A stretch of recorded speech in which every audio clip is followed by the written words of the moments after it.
तर कसं झालं, आजकालचे जे यंगस्टर्स आहेत ना, ते एका स्कॅम मध्ये अडकलेले आहेत. काय होतं, जेव्हा तुम्ही 8वी 9वी 10वीला पोहोचता ना, तेव्हा तुमच्या लाईफमध्ये एक मॅच्युरिटीचा फेज तुमच्या लाईफमध्ये डेव्हलप होतो. त्या मॅच्युरिटीच्या फेजमध्ये खूप लोक त्यांच्या लाईफचा खूप चुकीचा डिसिजन घेतात. म्हणजे काय करतात, आजकालच्या ट्रेंडच्या अकॉर्डिंगली मी तुम्हाला सांगतो, लोक एका रिलेशनशिप नावाच्या स्कॅम मध्ये फसतात. तो रिलेशनशिप नावाचा स्कॅम जेव्हा तुमच्या लाईफमध्ये एक मॅच्युअर डिसिजन घ्यायचा असतो, तुम्हाला तुमच्या लाईफमध्ये काय करायचं आहे, फ्युचर कसं ग्रो करायचं आहे, तुम्हाला स्किल्स काही शिकायचे आहेत, त्या टाइमी तुम्ही या स्कॅम मध्ये अडकून जाता.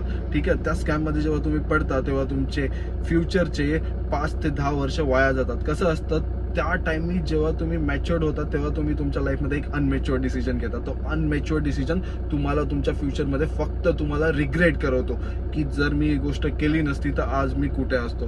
तर ह्या गोष्टीला जर तुम्हाला रिग्रेट नाही करायचं आहे, तुम्ही समजून जावा की मला आताही काय बोलायचं आहे. तुम्ही ट्रेंडच्या अकॉर्डिंगली चालू नका. जे ट्रेंड तुमच्या लाईफमध्ये तुम्हाला सक्सेसफुल बनवतील त्या ट्रेंडच्या अकॉर्डिंग तुम्ही चालवा.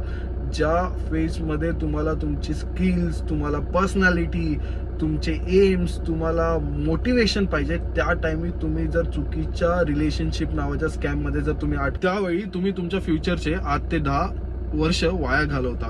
जोपर्यंत परत तुम्हाला रिअलाइज होतं की बाबा मी माझ्या लाईफमध्ये हे 8 ते 10 वर्ष वाया घालवले आणि मी त्या टाइमी जर स्वतःवरती काम केलं असतं, तोपर्यंत वेळ निघून गेली असते. तोपर्यंत तुमच्यावरती फॅमिली रिस्पॉन्सिबिलिटीज येतात, तुम्हाला बाहेर जॉब शोधायला जायला लागतं, तुम्हाला बिझनेस काय करू हे माहिती नसतं. कारण की ते 8 ते 10 वर्ष जेव्हा तुमच्या लाईफमध्ये लर्निंग लेसन्स असतात, तोपर्यंत तुम्ही तुमच्या लाईफमध्ये एक टाइम वेस्ट केलेला असतो.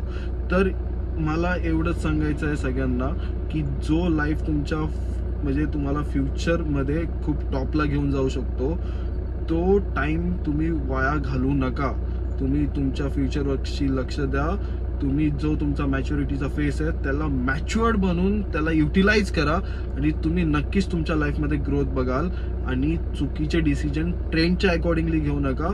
ज्यावेळी तुम्ही तुमच्या लाईफमध्ये सक्सेसफुल असाल, तुमचे बिझनेस मोठे असतील, तुम्ही एका मोठ्या कंपनीमध्ये काम करत असताल, तर तुम्हाला हे रिलेशनशिप्स हे तुम्हाला ऑटोमॅटिकली भेटतील. पण तुम्ही आत्ता जेव्हा तुमच्या लाईफचा इम्पॉर्टंट फेस असतो त्या फेसला तुम्ही वेस्ट करू नका आणि सक्सेसफुल बनायचा विचार करा, ना की एका रिलेशनशिपच्या स्कॅममध्ये अटकायचा विचार.